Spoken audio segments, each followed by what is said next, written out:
Olá! Hoje a gente vai mergulhar em um dos segredos mais sombrios da filosofia do século XX. Um segredo que ficou escondido por décadas nos chamados Cadernos Pretos de Martin Heidegger. Pensa só, e se os diários secretos de um pensador absolutamente genial revelassem uma verdade tão chocante, mas tão chocante, que pudesse reescrever todo o seu legado? Pois é exatamente essa questão que a gente encara quando olha para um dos maiores gigantes da filosofia. Martin Heidegger, um nome que, para quem estuda filosofia, é pesado. Mestre de gente como Hannah Arendt, por décadas a história que se contava era bem clara. Apesar do envolvimento terrível dele com o nazismo, o consenso era que a sua filosofia, o pensamento em si, não era antissemita. Mas aí vieram à tona os diários privados dele, os Cadernos Pretos, e neles passagens como esta, que simplesmente implodiram aquele consenso. Heidegger escreve sobre uma tarefa do judaísmo mundial de desenraizar todos os seres do ser. Olha, isso não é um preconceito qualquer, dito da boca para fora. Isso é filosofia. E para entender o tamanho disso, a gente precisa ir fundo. A chave para esse mistério está, claro, nesses cadernos.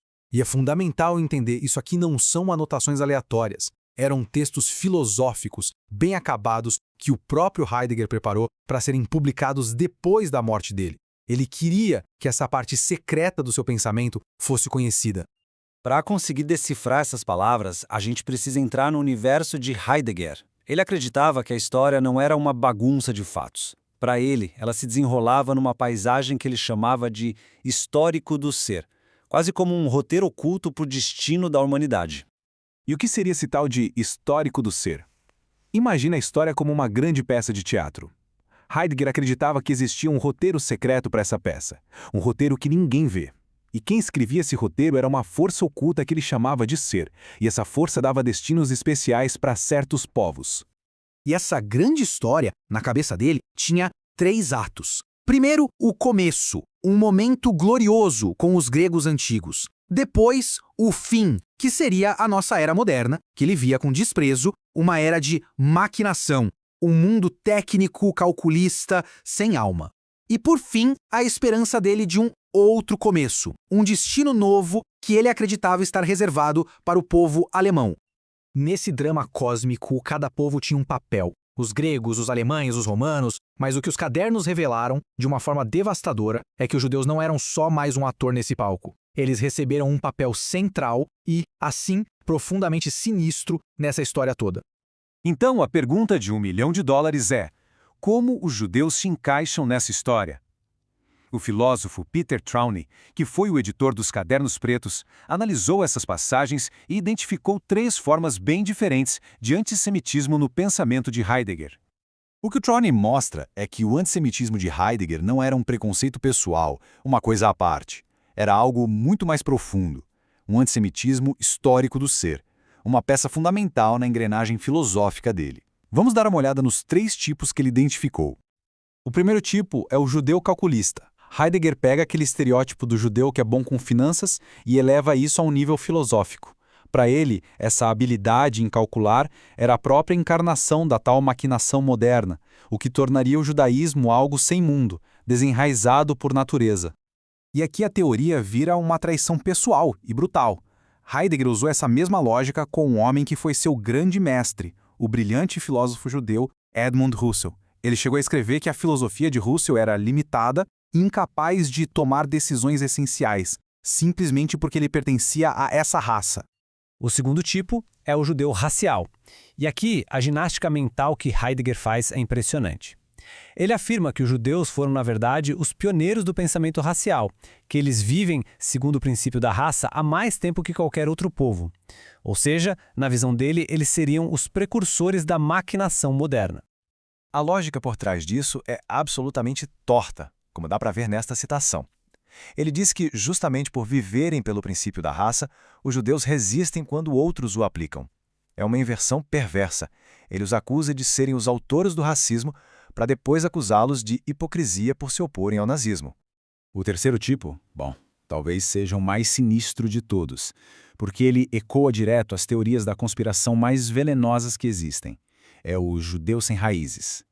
Heidegger chega a postular a existência de um judaísmo mundial que, por não ter uma pátria, teria a missão histórica de desenraizar todas as outras culturas. O texto aqui é assustadoramente parecido com panfletos conspiratórios como Os Protocolos dos Sábios de Sião. Ele descreve o judaísmo mundial como um poder invisível, onipresente, que não precisa de exércitos para dominar o mundo. É a linguagem clássica da propaganda antissemita, só que agora com uma roupagem filosófica. E para a gente ter uma ideia de como esse veneno se espalhou pela filosofia dele, é só olhar como ele corrompeu um dos seus próprios conceitos centrais. Para Heidegger, existiam duas formas de ser estrangeiro no mundo. De um lado, tinha o estrangeiro bom, que era ligado ao ser, à verdade profunda da existência. Esse era o filósofo, o revolucionário. Do outro, o estrangeiro mau, ligado só às coisas do mundo, ao cálculo, ao superficial. Esse leva à alienação. E adivinha quem Heidegger coloca nessa categoria? O americanismo e o judaísmo mundial. Então, qual o tamanho do estrago disso tudo? A filosofia dele está contaminada? Acho que não tem lugar melhor para ver isso do que na relação dele com seu próprio mestre Edmund Husserl. A história dessa relação, como a gente vê aqui, é uma tragédia em 4 atos. Começa com uma dedicatória de admiração e amizade em 1926. Apenas 7 anos depois, em 1933, Husserl já escrevia sobre o antissemitismo crescente do seu aluno.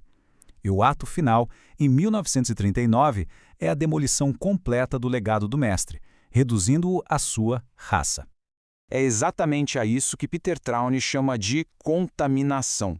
A questão não é simplesmente jogar a obra de Heidegger no lixo, é perceber que esse antissemitismo não é um apêndice.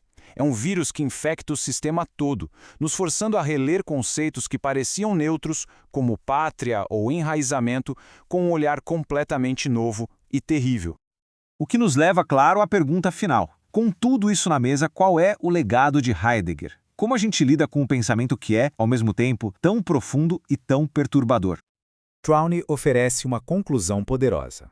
Ele sugere que o pensamento de Heidegger é talvez o eco catastrófico na filosofia da catástrofe que abalou o século XX. Não é uma desculpa, de jeito nenhum, mas uma tentativa de situar esse pensamento dentro do próprio desastre que ele tentava e falhava em compreender. E assim, a pergunta que fica no ar não é se devemos cancelar ou aceitar Heidegger. A questão é bem mais difícil, e fica com a gente. Como é que nós, hoje, escutamos um eco tão sombrio e catastrófico?